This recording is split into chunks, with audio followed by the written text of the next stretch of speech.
এই শুনেন, এই ভাবি শুনেন, আমি কই তুই এদিকে যা, এদিকে যেতে বসি তোরে। মানুষের জীবনটারে একদম জাহান্নাম বানাই দিছিস। আমি কিন্তু পুলিশ কল দিন ভাবি কই দিলাম। তো করলাম।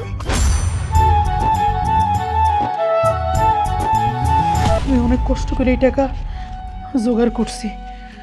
এই টাকা দিয়ে আমি একটা সোনার চেইন কিনুম। আমার জামাল দেশে, হ্যাঁ? তাইলে তো না জানি কত টাকা পয়সা কামাই করে নিয়ে আসছে বিদেশ থেকে, তাই না? কিছুই আনে নাই, খালি হাতে আইছে। আর 2 মাস জেল খেটতে আইছে।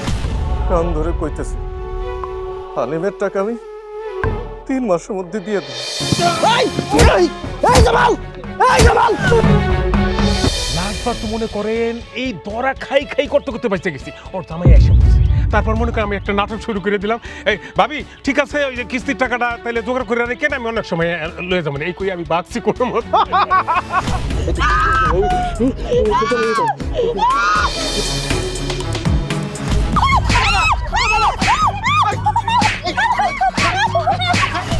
প্রথমে আমার লম্পট বানাইছে, তারপরে আমার চোর বানাইছে, তারপরে আব্দু বাড়ি তাইসা আব্দু উপরে অ্যাটাক করছে।